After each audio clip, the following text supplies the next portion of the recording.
नमस्कार। प्रातः स्मरणीय परम पूज्य गुरु जी के चरणों में मैं नमन अर्पित करता हूँ। मैं डॉक्टर राजकुमार संस्कृत सौर्यम चैनल में आप सभी विद्वज्जन सभी छात्र छात्राओं का स्वागत करता हूँ। यदि आप मेरे चैनल पे पहली बार आए हैं तो मेरे चैनल को सब्सक्राइब लाइक कर लें, जिससे संस्कृत के सभी ग्रंथों का पंक्ति से अध्ययन एवं विशिष्ट व्याख्यानों का आप श्रवण कर सकें, सुन सकें, उसका लाभ उठा सकें।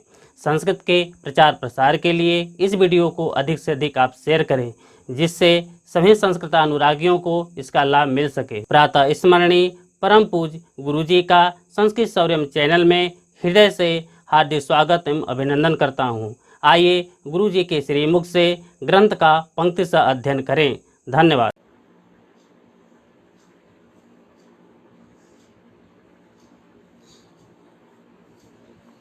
नमोस्तनन्ताय सहस्रमूर्तये सहस्रपादाक्षिशिरोरुबाहवे सहस्रनाम्ने पुरुषाय शाश्वते सहस्रकोटियुगधारिणे नमः। संस्कृत शौर्यम से अब हम लोग विसर्ग संधि में प्रवेश करते हैं। विसर्ग संधि में प्रवेश करने के पहले थोड़ा सा विचार करना आवश्यक है विसर्ग संधि के विषय में। अगर देखा जाए तो अगर हम ये इसका अर्थ करते हैं कि विसर्ग को उद्देश्य करने वाला जो संधि है उसको हम विसर्ग संधि करें, तो विसर्ग को उद्देश्य करके केवल एक ही सूत्र है जो विधान करता है, वो है विसर्जनीय से सा। इस सूत्र के अलावा किसी को भी विसर्ग संधि में सूत्र का प्रवेश नहीं होना चाहिए, किंतु ग्रंथकार ने अनेक सूत्रों का स्वरूप यहां उपस्थापित किया, तो उस पर थोड़ा सा विचार करने हैं कि विसर्ग संधि के सूत्र कैसे हुए। सिद्धांत कौमुदी में प्रायः विसर्ग संधि के ये जितने सूत्र हैं सब उन्होंने स्वादि संधि में रखा। विसर्ग संधि में रखा ही नहीं, केवल विसर्जनीय सा और वाशय दो ही सूत्र विसर्ग संधि में सिद्धांत कौमुदी में रखे गए हैं, और बाकी सब के सब सूत्र वहाँ जो है वो स्वादि संधि में है।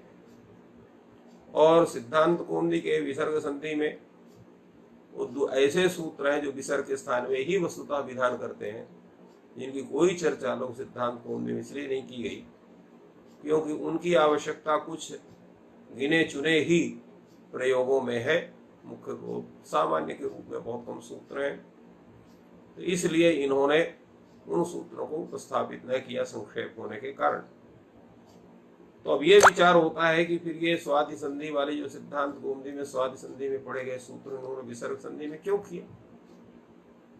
क्या इन्होंने समझा कि इनको विसर्ग संधि में रखना चाहिए?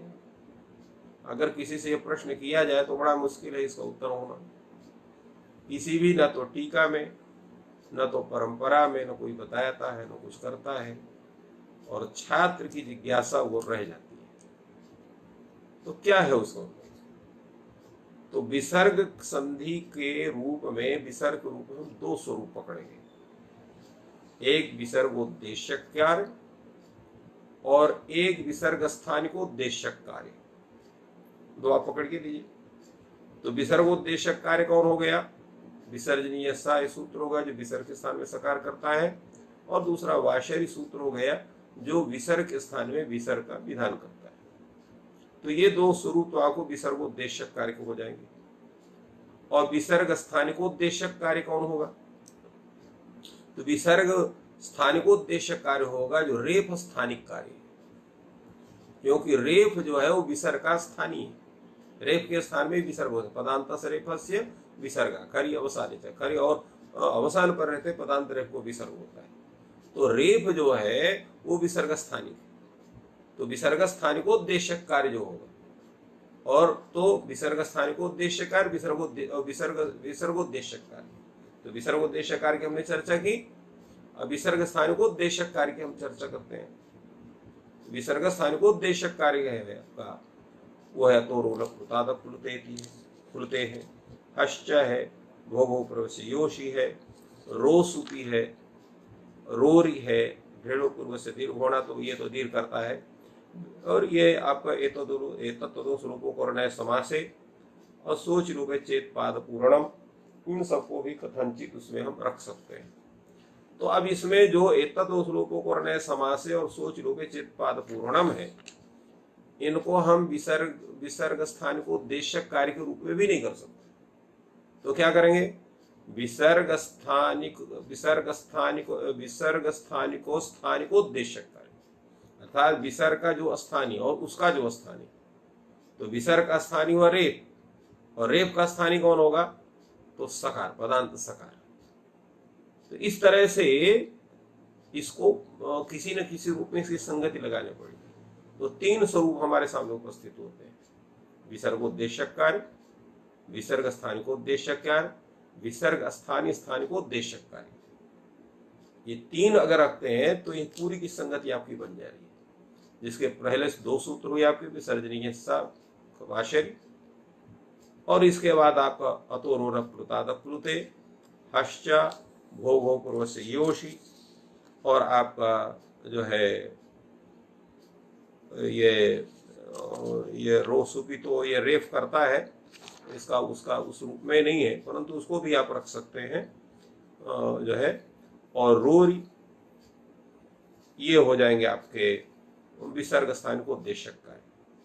और एतद् रूपोपकरण समासे हली, सोच लोके चेत पाद पूर्णम, ये दोनों विसर्ग स्थानिक उद्देश्यक कार्य। इस तरह से ये पूरे संधि का एक स्वरूप बनता है, जिसकी एक परिकल्पना आप कर सकते हैं। तो अब चलिए हम लोग विशेष रूप से आज के इस संधि प्रकरण से विषय में हम लोग चर्चा करते हैं। अभी हम लोगों ने चर्चा किया इसका विसर्ग संधि के रूप में, जो ये इस प्रकरण में ये सूत्र पढ़े गए हैं, इनका उस संबंध क्या इस प्रकरण से संभव हो सकता है या नहीं हो सकता है, इस पर हम लोगों ने विचार किया। अब हम लोग चलते हैं इन सूत्रों के स्वरूप पर विचार करते हैं। पहला सूत्र आपका है विसर्जनीय से सह, जिसको यद्यपि आप लोगों ने पढ़ लिया है, हल संधि में भी ये आया हुआ है, न शब्द प्रसान इसके प्रसंग में, वहां भी इसकी व्याख्या हुई है। चलिए आज नवीन क्या हो सकता है इस पर विचार हम लोग करते हैं। विसर्जनीय सह स्पष्ट है, खरी की अनुवृत्ति होती है, खर की खरवसानी को विसर्जनीय। इस सूत्र से खर यहाँ पर आता है, जिसे हमने बताया था आपको, और खर पर रहते विसर्ग के स्थान में ये सकार का विधान करता है। विसर्जनीय से ये षष्ठ्यंत है, साह्य प्रथमांत है, अनुवृत्त जो खरी है वो सप्तम्यंत। तो खर प्रत्याहार घटक वर्णाभ्युभित पूर्वत्व विशिष्टस्य विसर्जनीयस्य अर्थात विसर्गस्य स्थाने सकारादेशो भवति या सकारादेश स्यात्। ये आप इसका अर्थ कर सकते हैं कि खर प्रत्याहार घटक वर्णों से अव्यवहित पूर्वत्व विशिष्ट या अव्यवहित पूर्व जो विसर्ग है उसके स्थान में सकार आदेश होता है। प्रयोग अब थोड़ा सा विचार यहाँ करने लायक है विसर्जनीय सूत्र में, कि आप कहते हो कि विसर्जनीय सह इस सूत्र में आप खरवसानी और विसर्जनीय, इस सूत्र से आप विसर्ज खर पद को लाते हैं। तो थोड़ा सा विचार ये है कि एक योग निर्दिष्टा नाम सही प्रवृत्ति सही निवृत्ति, ये नियम है, परिभाषा है। यहाँ पर खर्च अवसानम च इति खरवसाने तयोः खरवसानयोः, यहाँ द्वंद्व समास और इतरेतर द्वंद्व होने के कारण दोनों का एक साथ पाठ। तो एक योग निर्दिष्ट होने के कारण इनकी अनुवृत्ति और निवृत्ति दोनों भी साथ साथ होगी। तो खर का खाली अनुवर्तन कैसे होगा, इसके विषय में एक बार और इस तरह की चर्चा आई थी, जिसमें हमने कहा था क्वचित एक देशोप्यनुवर्तते, इष्ट स्थल में एक देश की भी अनुवृत्ति संभव है, सर्वत्र संभव नहीं है। ये कुछ नियम अपवाद होते हैं। जैसे कोई घर है, उसमें कहते भाई 12 बजे तक सबको भोजन कर लेना है, परंतु कोई अतिथि 12:30 बजे पहुंच गया, तो क्या करेंगे कि आपके घर में 12 बजे के बाद किसी को भोजन नहीं दिया जा सकता, तो अतिथि को भी भोजन नहीं दिया जाएगा। तो नहीं कहते भाई वो अतिथि है, उसको थोड़ी पता है कि 12 बजे तक भोजन हो जाता है, इसलिए उसके लिए अतिरिक्त व्यवस्था करके उसका भोजन की व्यवस्था होती है, उसका सम्मान होता है। इसी तरह से कोई ऐसे प्रयोग है जो सामान्य नियम से जिनका साधुत्व नहीं बन सकता है, वो ऐसे सूत्र हैं जिनका सामान्य नियम से उनका अर्थ नहीं बन सकता है, तो ऐसे सूत्रों के लिए विशेष व्यवस्था हेतु ये परिभाषा आचार्यों ने बनाई। क्वचित एक देशोप्यनुवर्तते, कहीं एक देश की भी अनुवृत्ति होती है। तो यहाँ एक देश जो खर है उतने में ही स्वरितत्व प्रतिज्ञा होगी, और स्वरितेनाधिकारा इस सूत्र के माध्यम से वो खर इतना अंश यहाँ अनुवृत्त होगा, और खरि परे विसर्जनीय से विसर्गा विसर्जनीय से सकार स्यात्, ये इस सूत्र का अर्थ बनता है। तो इस तरह से इस सूत्र के अर्थ का स्वरूप हम प्राप्त करते हैं। प्रयोग है आपका विष्णु स्त्राता, ये दोनों स्वरूप में बनेगा। आप इसको पद संस्कार पक्ष में भी बना सकते हैं, वाक्य संस्कार पक्ष में भी बना सकते हैं। पद संस्कार पक्ष में बनाना इसके लिए ज्यादा अच्छा है, क्योंकि विष्णु को पहले आप सिद्ध करेंगे, त्राता पहले सिद्ध करेंगे, और फिर वाक्य का प्रयोग है विष्णु त्राता, तो आपको डायरेक्ट विसर्ग ही वहां प्राप्त होगा, और अवसान पर रहे तो वहां विसर्ग होगा अवसान के विषय में। तो इस तरह से विष्णु हो त्राता और विसर्ग के स्थान में आप सकार करते हैं तो विष्णु त्राता। यदि आप वाक्य संस्कार पक्ष को लेते हैं, क्योंकि वाक्य का विषय है, तो विष्णु स और त्रात्री स, आप सभी जो त्रात्री स में जो भी कहा है अनंग वगैरह है, वो सब कार्य करने के बाद आप त्राता बनाएंगे। सकार का अलग्यात जो करें, नकार का जो है नरोवा प्राप्त का आप दसुलो करेंगे, और विष्णु में यहाँ जो सा है उसको आप सजु स्वरू से रू करेंगे, और रेप होगा, और खर पर रहते, खर यहाँ पर त्राता का त है, उसके पर रहते खर वसाने और विसर्जनीय सूत्र से रेप को विसर्ग करेंगे, तो विष्णु त्राता बनेगा, और तब ये सूत्र आपका प्रयोग। तो खर प्रत्याहार घटक वर्ण कौन है? तकार, उससे अव्यवहित विसर्ग कौन है? विष्णु का विसर्ग, और कैसा है वो? पदांत विसर्ग, क्योंकि आपको पता है यहाँ सब जगह पदांत की अधिकार चल रहा है पदस्य, तो इसलिए पदस्य का अधिकार होने से यहाँ पदांतस्य विसर्गस्य ऐसा ही अर्थ करना चाहिए। पदांतस्य विसर्गस्य, विसर्ग का विशेषण होगा पद, येन विधि तदंत विधि से वहां पर तदंत विधि होगी, तो पदांतस्य विसर्गस्य, पदांत जो विसर्ग है उसी को होगा, और पदांत विसर्ग को नहीं होगा। यह अर्थ करना पड़ेगा, सूत्र में नहीं कह दिया, इसलिए लिखा विसर्जनीय ससा लिखा, परंतु पदस्य का अधिकार है, तो जिसका अधिकार है, तो जब तक कोई उसका निषेध वाक्य उपस्थित नहीं है तब तक उसका वहां पर अधिकार का उल्लेख करना आवश्यक है, वो अधिकार का भंग नहीं हो सकता। वो अधिकारो नाम उत्तरोत्तर सूत्रानुवृत्ति, उत्तरोत्तर सूत्रों में अनुवृत्ति होना ही अधिकार का स्वरूप है। तो यहाँ पर जो है पदांत विसर्ग है विष्णु का विसर्ग, उसके स्थान में आप सकार कर देंगे विष्णु स्त्राता, वर्ण सम्मेलन में विष्णु स्त्राता, ऐसा इसका स्वरूप बनेगा। अगला सूत्र है आपका वाशरी। चलिए वाशरी का हम लोग विवेचन करते हैं। वाशरी में इसका भी अर्थ करने के लिए थोड़ा सा आपको मशक्कत करनी पड़ेगी, थोड़ा प्रयत्न करना पड़ेगा। देखिए दो स्वरूप हैं, एक तो जैसा लिखा है वैसे मान करके उसका ज्ञान करके आगे चल दीजिए। दूसरा स्वरूप ये है कि ये स्वरूप बना कैसे, इसकी परिकल्पना करके और उसका ज्ञान करके तब आगे चलिए। हम लोग द्वितीय पक्ष को लेते हैं, क्योंकि इससे इस सत्र में सम्मिलित जो भी हैं वो सब पूर्व ज्ञात विषय वाले हैं, तो उनके लिए कुछ ऐसा चाहिए कि जो कुछ नई भी चीज हो, और अगर पुरानी भी है तो उसकी आवृत्ति हो। तो यहाँ वाशरी सूत्र में विसर्जनीय इस सूत्र की तो अनुवृत्ति होती ही है, और खरवसानी और विसर्जनीय सूत्र से विसर्जनीय की अनुवृत्ति होती है। और शरी लिखा ही है, वा लिखा ही है, तो अर्थ बन जाएगा विसर्जनीयस्य स्थाने विसर्जनीयः वा स्यात् शरी। ये इस सूत्र का है। और पदस्थ का अधिकार है, तो पदांतस्य पद, वहां पर तदंत विधि करेंगे, तो पदांतस्य विसर्जनीयस्य और षष्ठी स्थाने योग से स्थाने आ जाएगा, तो पदांतस्य विसर्जनीयस्य स्थाने विसर्जनीयः वा स्यात् शरी, ये सूत्र का अर्थ बनेगा। विसर्जनीय और विसर्ग ये दोनों पर्याय हैं, इसलिए यहां पर सूत्र में विसर्गस्य विसर्गो वा स्यात्।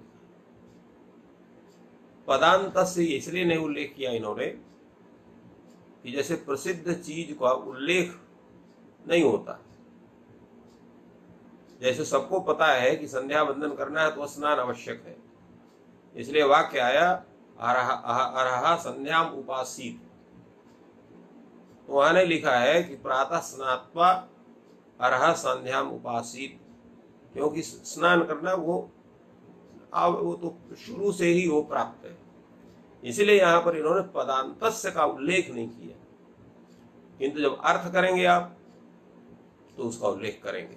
जैसे जब आप संध्या वंदन करेंगे तो स्नान करके ही संध्या वंदन के बिना स्नान के संध्या वंदन नहीं करेंगे। तो इसी तरह से यहाँ पर जो स्वतः प्राप्त स्वरूप है पदस्य का अधिकार होने के कारण, परंतु अर्थ करेंगे तो ऐसा ही करेंगे, पदांतस्य विसर्गस्य विसर्गो वा स्यात् शरी, ये इसका अर्थ आप करेंगे। प्रयोग है आपका हरिष्येते हरिष्येते, इसको भी दोनों रूप में ले सकते हैं। इसको आप पद संस्कार पक्ष में भी ले सकते हैं, वाक्य संस्कार पक्ष में भी ले सकते हैं। हमारी दृष्टि से यहाँ पर पद संस्कार पक्ष उचित है। और एक चीज और बता, मैं किसी एक विद्वान का प्रश्न हुआ कि हरिष्येते को इसमें स्तोश्चुनाश्चु सूत्र से च्युत होता है और इसी का एक जुड़वा भाई रामश्येते वहां आ चुका है, तो इसको विसर्जनीय का उदाहरण क्यों माना गया, इसको हलि संधि का उदाहरण क्यों न माना जाए, इसको विसर्ग संधि का उदाहरण क्यों माना जाए। तो हमने यहाँ पर यही समाधान उनका किया था कि पद संस्कार पक्ष में ये विसर्जनीय का उदाहरण बनेगा, वाक्य संस्कार पक्ष में जो है वो हल संधि का उदाहरण बनेगा, क्योंकि हल उद्देश्यक कार्य वहां पर होगा। और यद्यपि दोनों पक्ष में दोनों का स्वरूप बन सकता है, परंतु एक परिकल्पना करनी पड़ेगी जहां साक्षात विसर्ग उद्देश्य करके विधीयमान कार्य, तो ये शंका हो सकती है कि इसका तात्पर्य ये नहीं है कि जिस संधि का वह प्रयोग है उस संधि के अतिरिक्त किसी अन्य सूत्र की प्रवृत्ति वहां नहीं होनी चाहिए, ऐसा कोई नियम नहीं, परंतु मुख्य जो स्वरूप प्राप्त होता है उस संधि में वो स्वरूप वहां होना चाहिए। ठीक इसी ढंग से हरि धन शेते में यहाँ हरि का आपने पृथक रूप से उसका साधुत्व बनाया, हरि शब्द से व्यक्ति उकार की संज्ञा सकार का रूप विसर्ग के हरि ही बना, और शेते सिंह शैने धातु सिंह शैने धातु से लट लकार प्रथम पुरुष एक वचन में शेते रूप आपने बनाया, वो पृथक रूप से बनाया, और यहाँ वाक्य का संयोजन किया दोनों पदों से हरि ही शेते, तो यहाँ इस सूत्र की प्रवृत्ति होगी, क्योंकि यहाँ विसर्जनीय सा से सा प्राप्त होगा, कर पर क्षेत्र का श है उसके स्थान में सा प्राप्त होगा, और ये वाशरी सूत्र क्या है, उसका अपवाद सूत्र है, निरवकाशो विधिरपवाद, ये अपवाद सूत्र, उसको अपवादत्वात् बांध करके यहाँ विसर्ग के स्थान में विसर्ग का विकल्प से विधान करेंगे, तो हरिष्येते ऐसा एक स्वरूप होगा। और जब ये पक्ष में जब इस सूत्र की प्रवृत्ति विसर्ग विधान हेतु तो नहीं होगी, तब विसर्जनीय ससा सूत्र आएगा वहां पर, और विसर्ग के स्थान में सकार करेगा, तो वहां हरिष धन शेते बनेगा, और उस सकार को स्तोश्चुनाश्चु सूत्र च्युत करके उस सकार के स्थान में शकार का विधान करके हरिष्येते ऐसा रूप आप सिद्ध करते हैं। तो यहां पश्चात या पक्ष में कह लीजिए, पक्ष में स्तोष चुनाश्चु सूत्र की प्रवृत्ति होती है, किंतु मुख्य विधान किसका हो रहा है? विसर्ग हो रहा है, इसलिए विसर्ग संधि का उदाहरण ही इसको माना जाता है। और पद संस्कार पक्ष में विशेष रूप से, वाक्य संस्कार पक्ष में भी इसको मान सकते हैं, दोनों स्वरूप इसका बन सकता है। अगला सूत्र है आपका, जैसे हमने कहा था कि विसर्ग संधि के 3 स्वरूप है, विसर्गोद्देशक संधि, विसर्ग स्थानिकोद्देशक संधि, विसर्ग स्थानी स्थानिकोद्देशक संधि। तो यहां अब द्वितीय स्वरूप आपके सामने उपस्थित हो रहा है। द्वितीय स्वरूप की तैयारी में आपका सूत्र है जो विसर्ग के स्थानी को निर्मित करता है, बनाता है, वो सूत्र है आपका ससजुषोरुः। अब ससजुषोरुः यह जो सूत्र है, इसमें देखिए इन्होंने पदस्य को दे दिया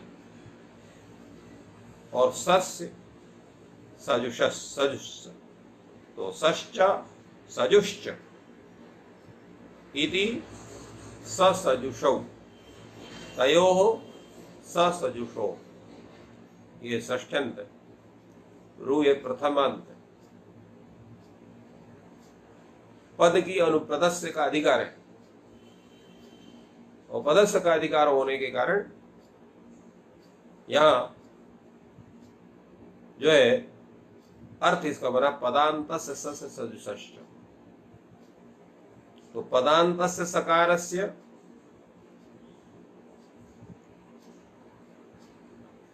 और पदान्तस्य सजुषश्च सकारस्य,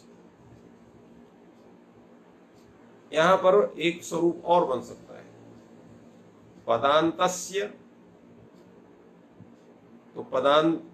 तो इसका जो स्वरूप बनाएंगे, पहले तो इसका अर्थ का स्वरूप बनाएंगे तभी आप बनाएंगे। तो वस्तुतः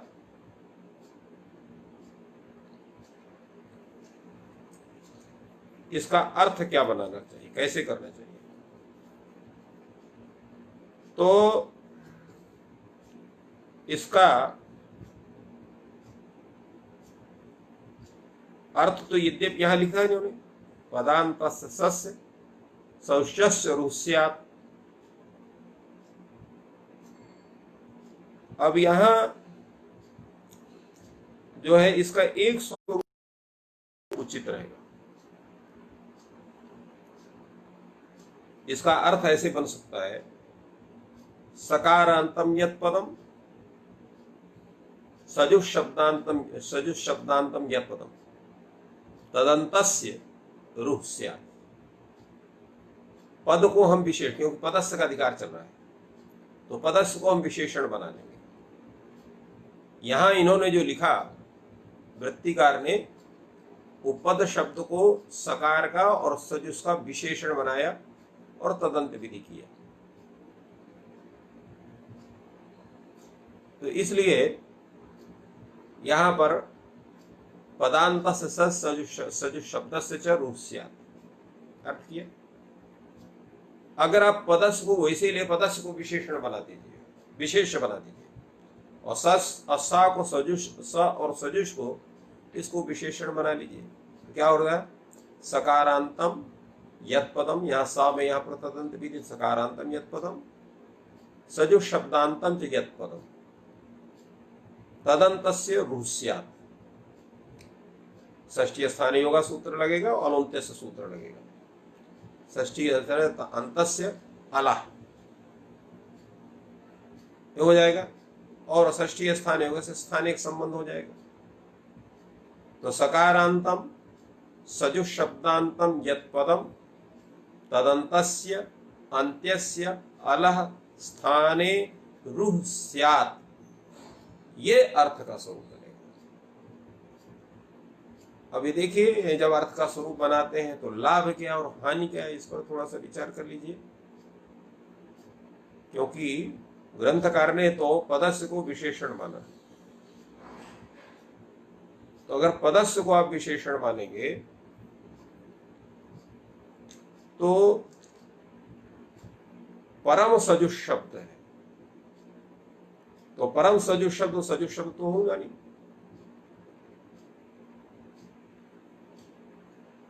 प्रधान सजुष शब्द आप ले लेंगे तो सजुष शब्द होगा नहीं, क्योंकि सजुष शब्द से तत् आनपूर्वी गृहीत होगी। परम सजुष में वो आनपूर्वी है नहीं, तो परम सजूर भ्याम ये नहीं बनेगा। इसलिए यहां पर अर्थ करना पड़ेगा सकारांतम सजुष शब्दांतम यत्पदम तदंतस्य अंत्यस्य अलह स्थाने रूह स्यात्, ये अर्थ हम करेंगे। जब ये अर्थ करते हैं तब भी एक कष्ट होता है। कष्ट क्या होगा? जो केवल सजुष शब्द है वो सजुष शब्दांत कैसे होगा? तो फिर सजुर भ्याम अगर बना रहे हैं तो सजुष के सकार को वहां रू कैसे होगा? ये प्रश्न उठता है। इस प्रश्न का समाधान है आद्यंतवदेकस्मिन्। तो इसमें व्यविदेशवत भाव, व्यविदेशवत भाव, तो व्यविदेशवत भाव करेंगे। आद्यंत वो भी एक ही चीज है, व्यविदेशवत भाव, तो व्यविदेशवत भाव कर देंगे। तो व्यविदेशवत भाव करने से यहां पर जो है, तो ये जो सजुष, जो अकेले जो सजुष शब्द है वो भी परम सजुष शब्द बन जाएगा। तो कहा भाई ऐसा है कि अगर आप इस तरह से करोगे तो एक और परिभाषा है, व्यविदेशवद्भावो प्रातिपदिकेन। प्रातिपदिक के विषय में व्यविदेशवद्भाव नहीं होता। तो जब प्रातिपदिक के विषय में व्यविदेशवद्भाव नहीं होगा तो सजुष तो प्रातिपदिक है, व्यविदेशवद्भाव होगा नहीं। तो जो स्वतंत्र सजुष शब्द है उसमें रू का विधान नहीं हो पाएगा, ऐसा कोई आशंका कर सकता है। उसका समाधान ये है कि विदेश भाव प्रातिपदिकेन, और जो है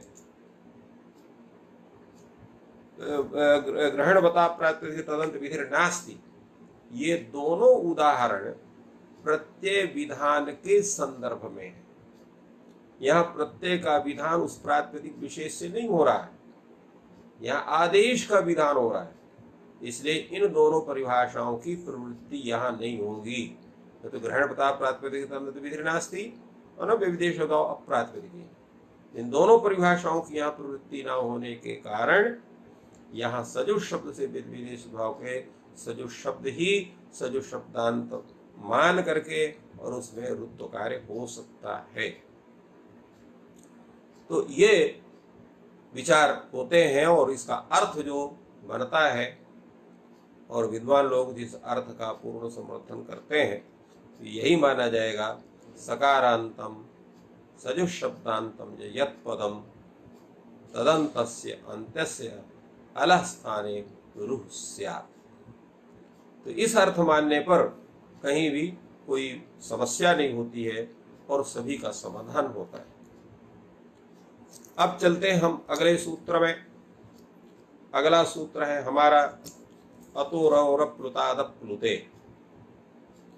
अप्लुतादतः परस्य रोरुः स्यादप्लुतेति, ये सूत्र का अर्थ है। अतः ये पंचम्यंत है, रोह ये है षष्ठ्यंत है, अप्लुतात ये भी पंचम्यंत है, और अप्लुते ये सप्तम्यंत है। देखिए हम लोगों ने जो सूत्र का जो स्वरूप है, अतः रोह अप्लुतात अप्लुते, तो अप्लुतात ये अतः का विशेषण है। तो अप्लुतात अतः ये हो गए। अब अप्लुतात अतः में चूंकि पंचमी है, तरस्य सूत्र की प्रवृत्ति होगी, और उसका जो विधेय अंश है वो है परस्य, वो यहाँ उपस्थित हो जाएगा। तो अप्लुतात अतः परस्य, और रोह ये षष्ठ्यंत है, तो परस्य रोह अर्थ हो गया। इसके बाद जो है अप्लुते लिखा हुआ है, अब यहां पर दो ऐसे शब्द हैं जिनका सूत्र में उल्लेख नहीं है, एक है उह और एक है अति। तो ये दोनों कहां से प्राप्त होते हैं, इसका ज्ञान हम लोगों को करना चाहिए। एक सूत्र है रित उत, तो रित उत इस सूत्र से उत की अनुवृत्ति होती है, वही उत यहां पर उह है। और जो अति है वो कहां से आए, उसका भी तो ज्ञान करना आवश्यक है। तो कहा जो अति है उसकी जो अनुवृत्ति हो रही है वह जो है तो हाँ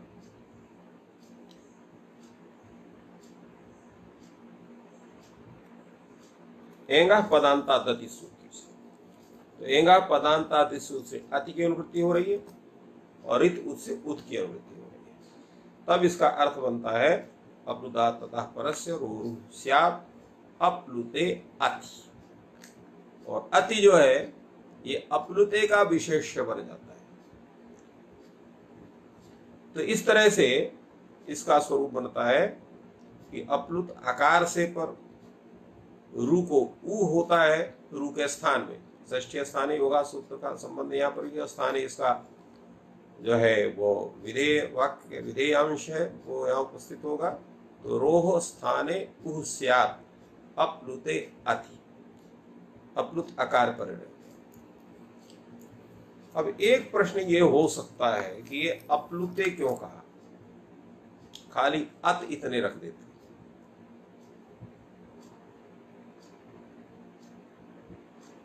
तो क्या दिक्कत है इसको करने से। देखिए दो प्रकार के ह्रस्व आ हमें प्राप्त होंगे, एक वे जो स्वतः ह्रस्वकार है, एक वे जिनको ह्रस्व आकार, जो ह्रस्व आकार को प्लुत का विधान हो गया है। जैसे उदाहरण आगच्छ कृष्ण अत्र गौश्चरति में जो कृष्ण कर्णा का आ है वो तो ह्रस्व था, दूरा दूते च उस सूत्र से आपने वहां पर उसको आपने प्लुत का विधान कर दिया। तो इस तरह के जो भी ऐसे ह्रस्व आ हैं जिनको प्लुत का विधान हुआ है उनका ग्रहण न हो इसलिए अप्लुत कहा गया। तो पुनः प्रश्न हो सकता है कि जब प्लुत ही है तो वो तो त्रिमात्रिक हुआ, अत से तो केवल एक मात्रिक का ही ग्रहण होगा, तो अत से ही वो अप्लुत भी हट जाएगा, फिर अप्लुत रखने की क्या आवश्यकता है। तो उसका समाधान यह है कि जो प्लुत होगा वो जितने प्लुत विधायक सूत्र हैं वो चाहे आपकी दूराद्वैपेचा सूत्र हो या अन्य आपके जो सूत्र हैं, ये सब 8वें अध्याय के द्वितीय पाद से संबद्ध है, इसलिए त्रिपादी। अतोर और प्लुताद प्लुते इत्यादि जो सूत्र है, अष्टा सूत्र है, ये क्या है, ये सपा सप्ताध्याय के 6वें अध्याय के। तो सभी प्लुत इनके दृष्टि में असिद्ध हो जाते हैं। तो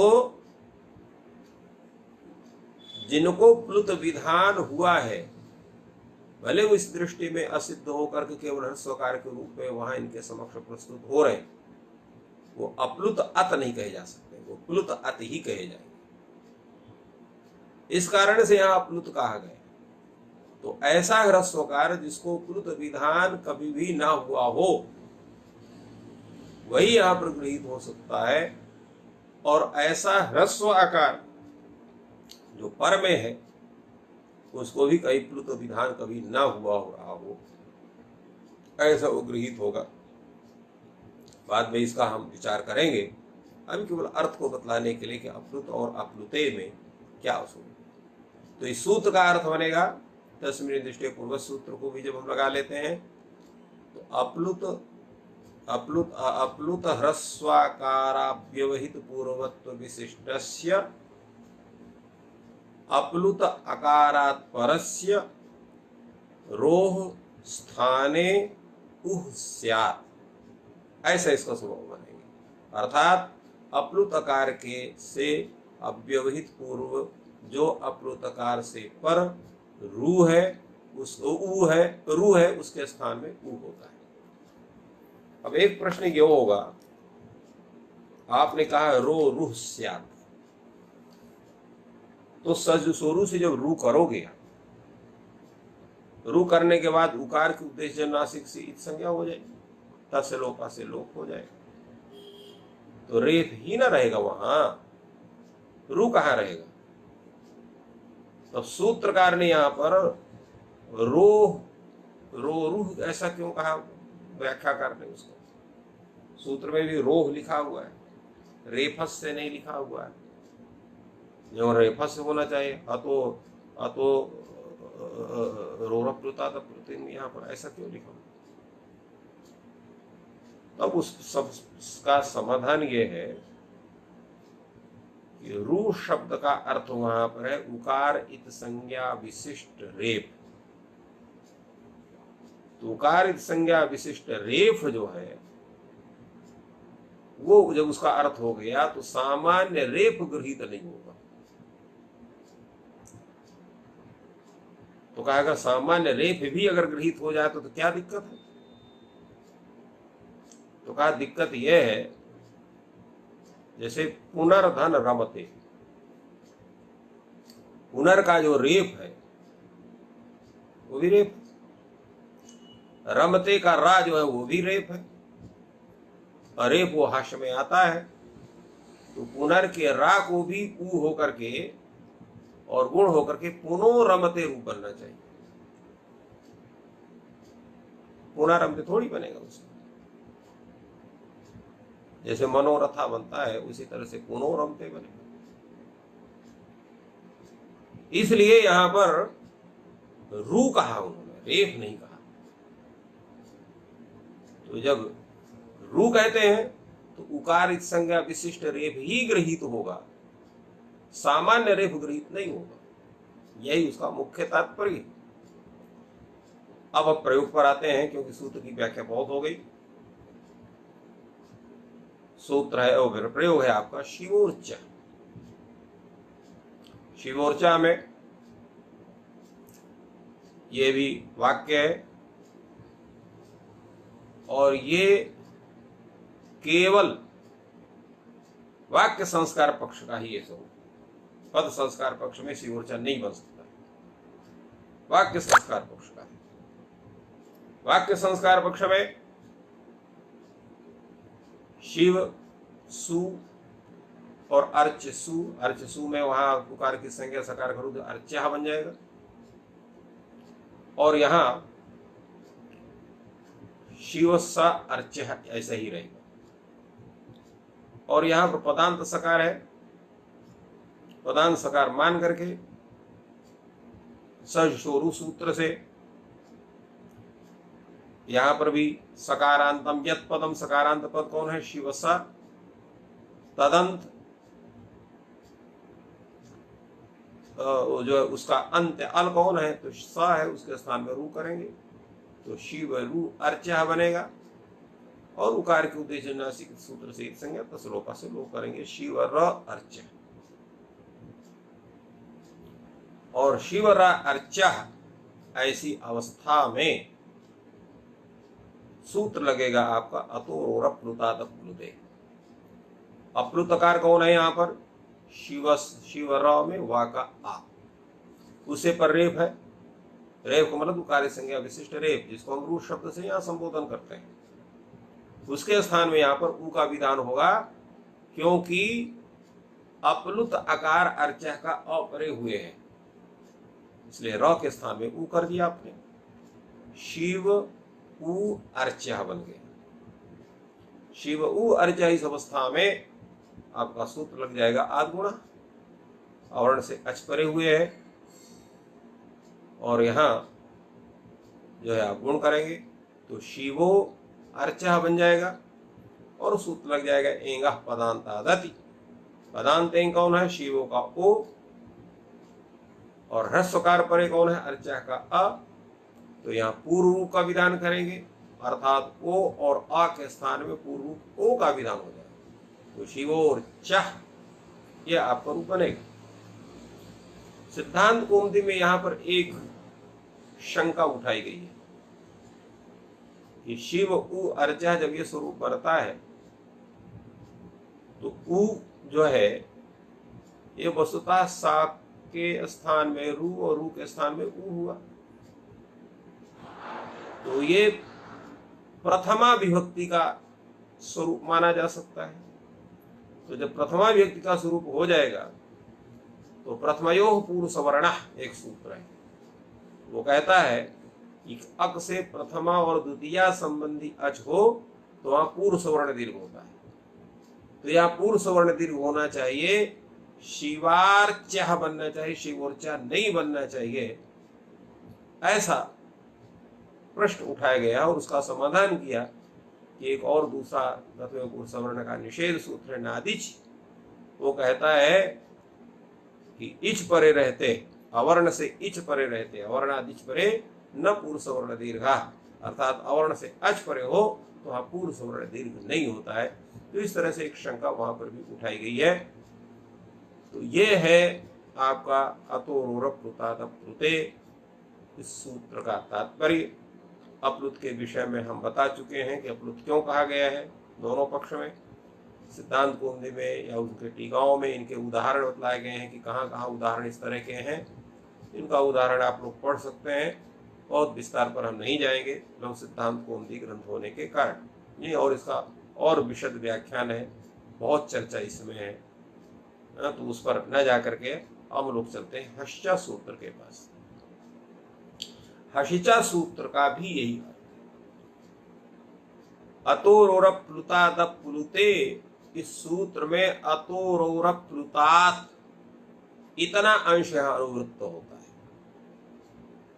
तो कहे अप्लुते क्यों नहीं अनुवृत्त होता है? तो कहे हश जो लिखा हुआ है, हशिच, तो हशी जो लिखा हुआ है इस कारण से बाकी अंश की अनुवृत्ति नहीं होती है। तो देखिए अनुवृत्ति के 3 स्वरूप है। कौन कौन से हैं 3 स्वरूप? एक है तैलधारावत स्वरूप, एक है मंडू का प्लुत स्वरूप जिसकी चर्चा हम कई स्थानों में कर चुके हैं, और एक है अनुकर्षण स्वरूप। अनुकर्षण का तात्पर्य होता है कि जिस सूत्र में अनुवृत्ति होनी है तत्सूत्र घटक किसी शब्द के द्वारा पूर्व सूत्र या पर सूत्र से उतने अंश का ग्रहण करना, अनुवर्तन करना या अनुकर्षण करना।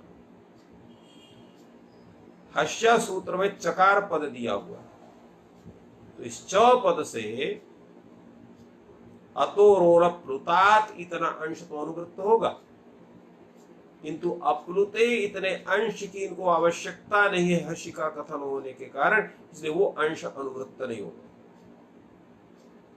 और ऋत उत से उत की अनुवृत्ति होगी।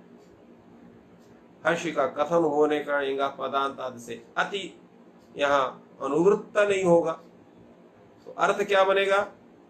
अप्लुता ततः परस्य रोरु स्यात् हसि, ये इसका वृत्ति बनेगा।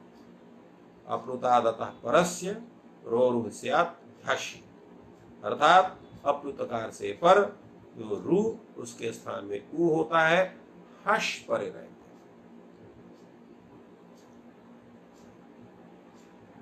यहां पर जो अपलुत का इत्यादि कथन है इसकी भी वही व्याख्या होगी, वही समाधान होगा जो पूर्व सूत्र में है, इसलिए अलग से इसमें उसकी व्याख्या करने की आवश्यकता नहीं है। अर्थ भी इसका जो होगा तो ये इसका जो प्रयोग हुआ है ये भी वाक्य संस्कार पक्ष का ही गृहीत होगा, पद संस्कार पक्ष का गृहीत नहीं होगा। तो शिवो बंद्या वाक्य का स्वरूप है, शिव शब्द है, वंद्य शब्द है, इनकी प्रातिपदिक संज्ञा करेंगे, सु विभक्ति करेंगे तो शिव सु वंद्य सु। वंद्य सु में उकार की संज्ञा और पदांत सकार होने से रुत होगा, विसर्ग होगा, वंद्या बन जाएगा। परंतु शिवस वंद्या जब ये रहेगा यहाँ सकार को रुत तो हो सकता है, विसर्ग नहीं हो सकता। क्यों नहीं होगा विसर्ग? इसलिए न खर पर है न अवसान पर है। अगर इसको पद संस्कार पक्ष मानेंगे तो यहाँ पद हो जाएगा, अवसान मिल जाएगा, शिव के विसर्ग हो जाएगा। जब विसर्ग हो जाएगा तो कोई सूत्र नहीं उसको सकार कर नहीं आवे। इसलिए आपकी मजबूरी है कि इसको आप वाक्य संस्कार पक्ष में ही सिद्ध करो। तो शिव स वंद्या इस अवस्था में सल शुरू से आपने रू किया, सकारांत पद हुआ शिवसा, तदंत पद का जो अंत अल है वो हो गया आपका स, उसके स्थान में रू का विधान हो जाएगा। शिव रू वंद्या, उकार की संज्ञा हुई, अब सूत्र लग जाएगा हश्चा। अपलुत अकार कौन है? शिवस, शिव र में वा का आ, उससे पर यहाँ उकार संज्ञा विशिष्ट रेफ है र, उसको आपने ऊ कर दिया तो शिव ऊ वंद्या बन जाएगा। अब सूत्र लग जाएगा आपका अदगुण, अवर्ण है शिव में वा का आ, अचपर है ऊ, और इन दोनों के सपूर पर के स्थान में गुण ओ का विधान होगा और बनेगा आपका शिवो वंद्या। ये दोनों सूत्र जो उत्त विधान करने वाले हैं ये सामान्य सूत्र है। एक ढंग से देखा जाए तो विसर्जनीय विसर्ग संधि में ये जो आपने जितने सूत्र पढ़ा है, विसर्जनीय ससा, वाशरी, सजुसोरु, अतोरोरप्लुता तत्प्लुते और हशिच, ये सब के सब सूत्र सामान्य सूत्र है। सर्वत्र इनकी अपने उद्देश्य में प्रवृत्ति होगी, कहीं भी प्रयुक्त हो सकते हैं, वाक्य में भी हो सकते हैं, पद में भी हो सकते हैं, कहीं भी जाएंगे। यद्यपि ससुसोरु की प्रवृत्ति तो सर्वत्र हो सकती है, किंतु अतोरोरप्लुता तत्प्लुते और हश्च इनकी प्रवृत्ति वाक्य संस्कार पक्ष में ही होगी, पद संस्कार पक्ष में नहीं होगी, क्योंकि उनका स्वरूप ही नहीं बन सकता है।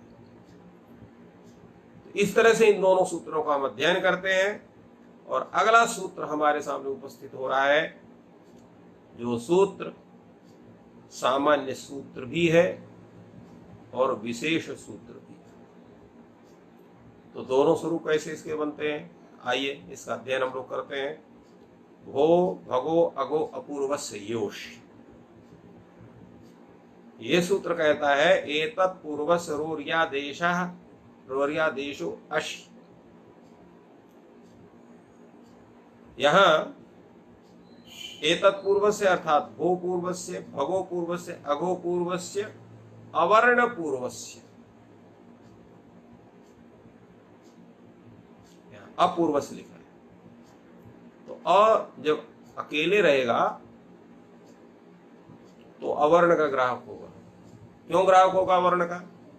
अपूर्व से लिखा है, एक मात्रिक लिखा हुआ है, एक मात्रिक, हाँ, एक मात्रिक जो अ है उनका ग्रहण हो का, ऐसा नहीं है।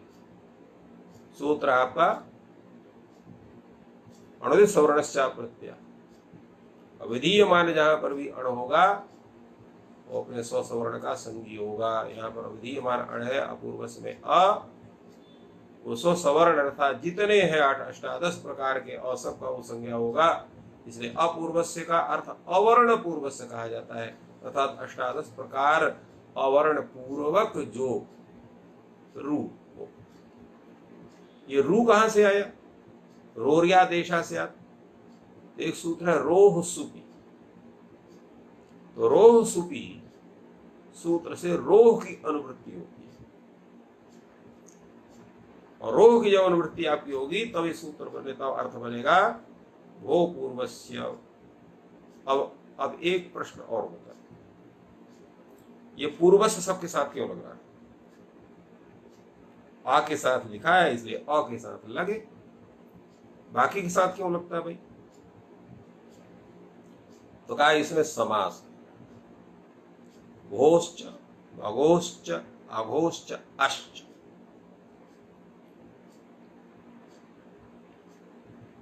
इति भो भगो अघो आह।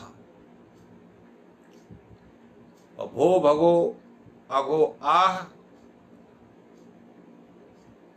पूर्वाह यस्य सह भो भगो अघो अपूर्वः तस्य भो भगो अघो अपूर्वस्य। तो भो और भगो और अघो और आ ये है पूर्व में जिससे होगा पूर्वाह यस्मात् करेंगे, यस नहीं यस्मात् करना ठीक रहेगा। भो भगो अघो आह पूर्वाह यस्मात् सह। तो जब ऐसा विग्रह करते हैं तब ये इसका स्वरूप बनता है। तो एक जो है परिभाषा है द्वंद्वादो द्वंद्व मध्य द्वंद्वान्ते च श्रूयमाणम पदम प्रत्येकम अभिसंबध्य। तो यहाँ जो पूर्व शब्द है ये क्या है, द्वंद्वांत में पठित है, इसलिए प्रत्येक के साथ इसका संबंध होगा। तो अर्थ क्या बन जाएगा, भो पूर्वस्य भगो पूर्वस्य अघो पूर्वस्य अपूर्वस्य। तो प्रश्न ये हुआ कि ये तो चलो ठीक है, तो भो भगो अघो अपूर्वस में भगो अघो और अघो अ यहां संधि क्यों नहीं है?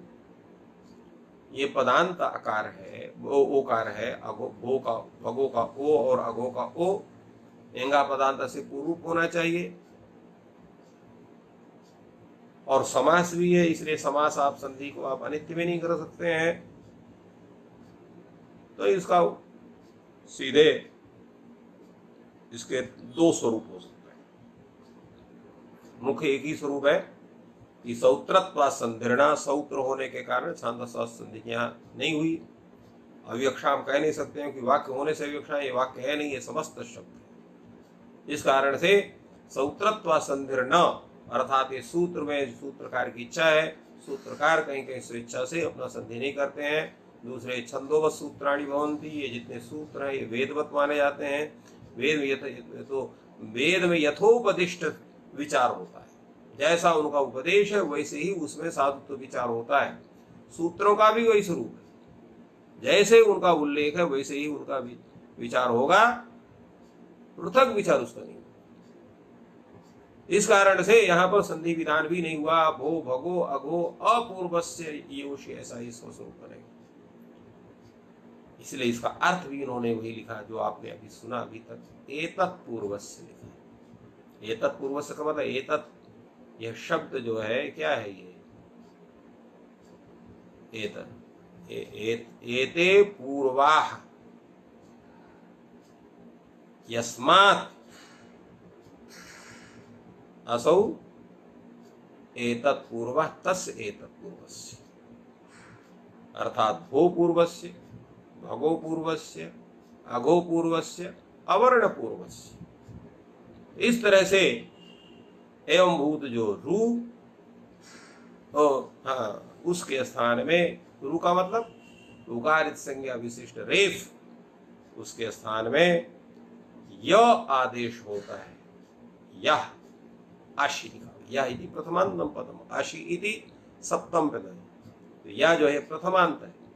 अपूर्वस्य में चूंकि यहाँ पर षष्ठी है इसलिए आपको षष्ठी स्थाने होगा, से स्थाने पद होगा। ये तो पूर्वस्य रोह स्थान है, रूह के स्थान में यह आदेश होगा आश के परे रहते। तो ये सूत्र का अर्थ आपका सिद्ध होता है। समय चूंकि आपका अधिक हो गया है इसलिए आज हम लोग यहीं पर विश्राम करते हैं।